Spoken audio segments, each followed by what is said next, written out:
beyond that catastrophic cost they have to pay for. They have to buy insurance up to, I don't know, like 200, we don't need 100 billion and 200 billion. Beyond that, there's something called the Price-Anderson Act, which guarantees that the government will pay for all costs beyond that. Do you think it's that high? 200 billion? Yeah. So you're certain of the number? It's somewhere in the range of 100 to 200 billion. I don't know. Well, actually, if you go to Wikipedia, you can look it up. That's where I saw it about 6 months ago. Wikipedia said 10 billion is the limit. Wikipedia. None of these companies are taking into account any of the costs of long-term storage of high-level waste. They expect us taxpayers. The government wants me to buy insurance. Yeah, in fact, Paul Roller said that the way they're storing it is they put it in the casks that they will use to transport the waste when the federal government comes up with a way to deal with it. Whether that's reprocessing, which is what they did until Jimmy Carter came along and shut it down because of the transportation of waste issue, or whether it's storage. And of course, they don't have a solution for either of these. So they're just sitting up there waiting, and of course, a century goes by. Who knows how strong those casks will be? They're certainly not going to last for 1,000 years, 10,000 years, a million years. And it doesn't seem like the transportation risk is going to go down anytime soon. So, sir, did you want to say something? I did. Oh. Did you? Come on over. Verbena? Did you want to? I don't have much to say. Oh, yeah, I didn't.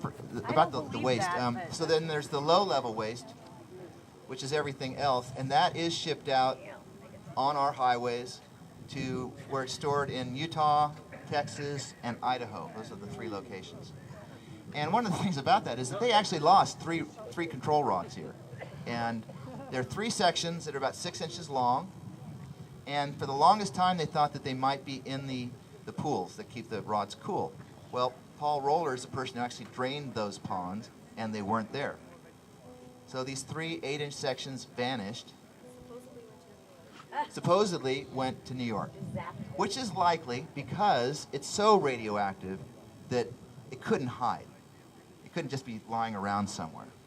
It would kill you, actually, if you tried to remove it from the nuclear power plant. It would be a suicide mission. So it probably isn't out causing any harm to people except whatever happened in New York. But it just kind of goes to show you, who did time for that, for losing those? And I asked him, I said, well, what, you mean somebody just picked up the wrong box on the loading dock? Is that what happened? They didn't have a clue.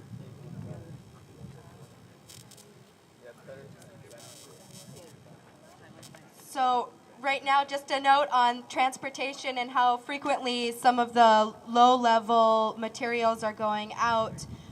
The estimated average stated by Paul Roller is about 7 times a week.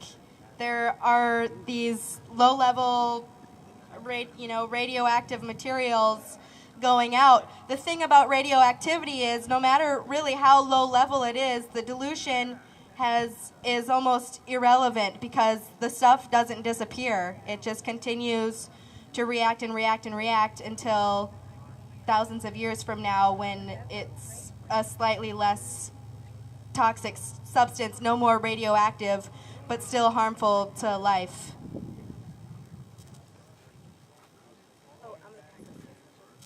I'm going to pass around some pictures that show the containment box type things that the low-level radiation is going out on. We have pictures of the trucks. Hi, everybody.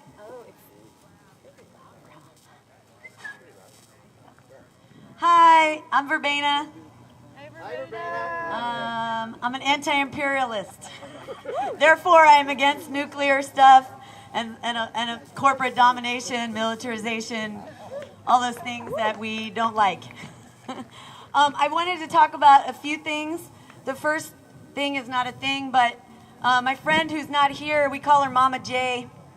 She was about 18 and she was doing activism. I met her on Gypsy Mountain when we were occupying a mountain that Pacific Lumber employer and Pacific Lumber killed David Gypsy Chain on.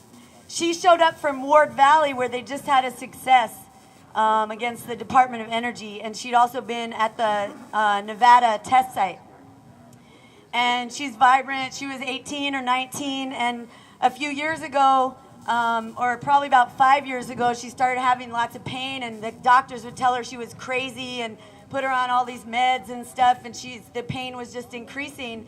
And they just figured out a couple years ago that she had this huge tumor behind her spine. She's like not even 30 yet. And they guessed that it started about 10 years prior, which was when she was fighting for, against the nuclear plans and nuclear storage in the test site in Nevada and the DOE's plans in Ward Valley. So I kind of just wanted to honor her and other victims that became really aware of the effects of nuclear stuff on them, and also bring things really locally, because I think one of our dilemmas sometimes is how to affect change or stop these horrendous things where we are, because they're so huge and mammoth and hard to, Obama, I was just in San Francisco and talking to a friend of mine who's really, he's actually wearing a suit because somebody from the DOE surprisingly was showing up, and they were planning this big action sort of where the person was speaking, and he told me that Obama is the most nuclear president ever. And so how do we deal with that? Like, Obama's all the way over there. It's happening all over the place. We have a decommissioned plant. And so I have some ideas.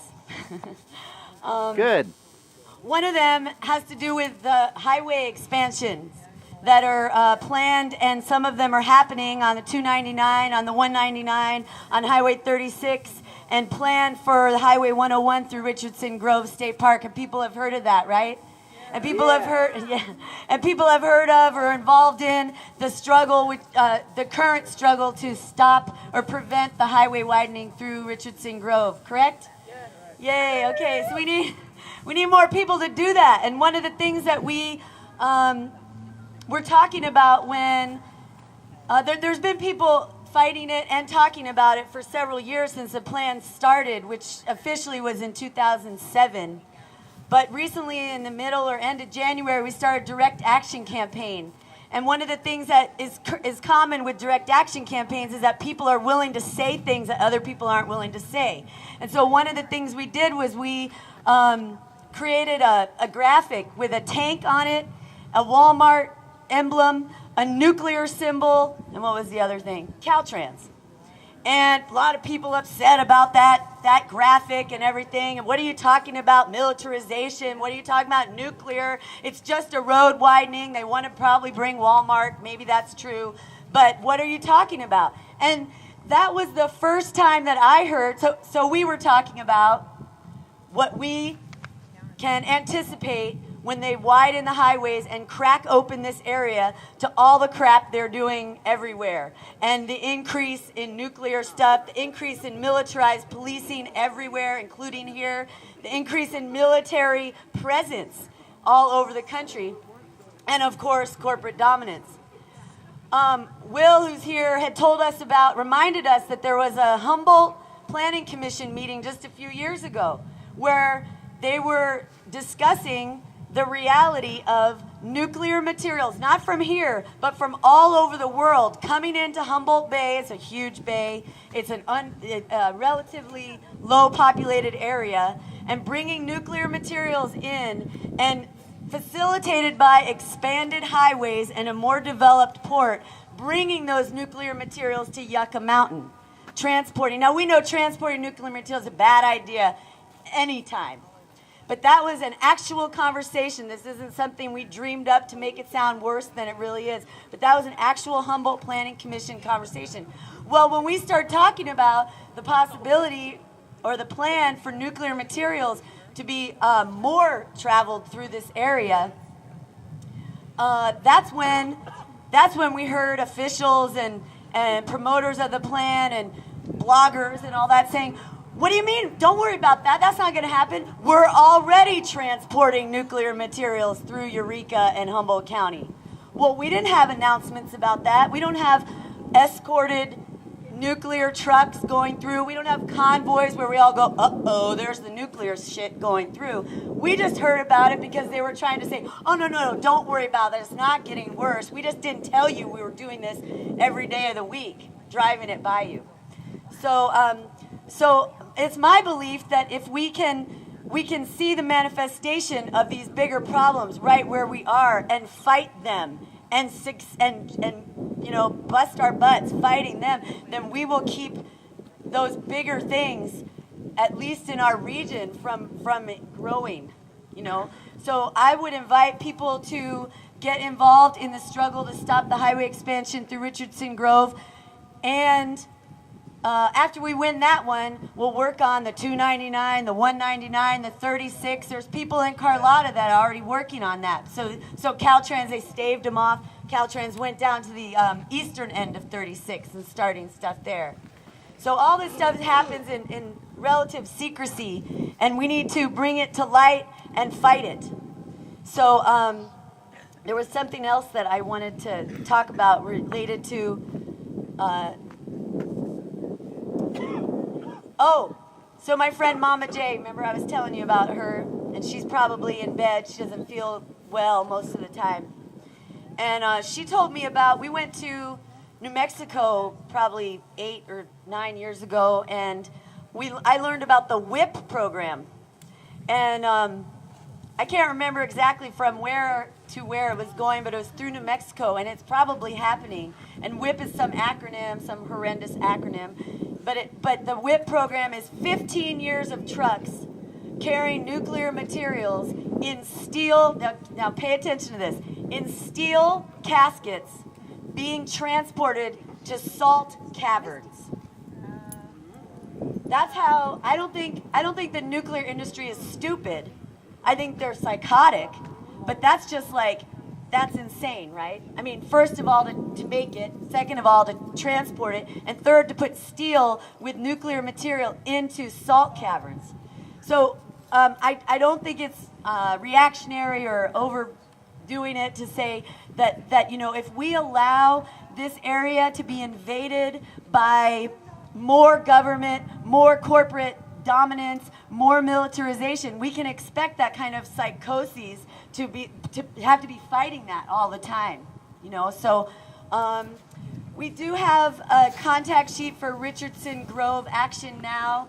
I do think that when we try to really get it tangible, what we can do, that's probably the best thing we can do right now is to keep this area as closed off as it is already from Walmarts and NAFTA commerce and NAFTA militarization and more nuclear shit.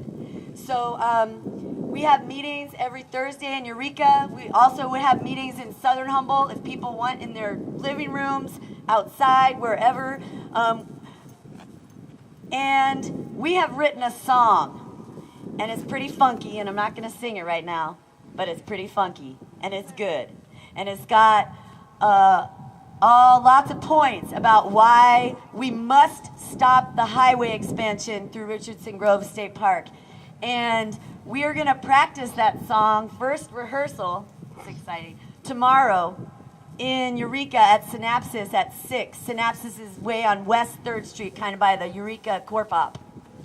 And, but if people are interested in becoming part of that performance that we're going to do in key places, including Sacramento and including some of Arkley's venues here, or anywhere people think of. If people are if y'all are interested in becoming part, it'll be simple performance, good funky song, good way to get information out.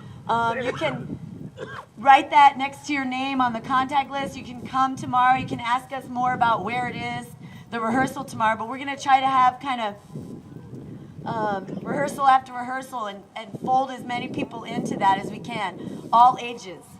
So no road widening through Richardson Grove, no nukes, keep it local, stop it everywhere.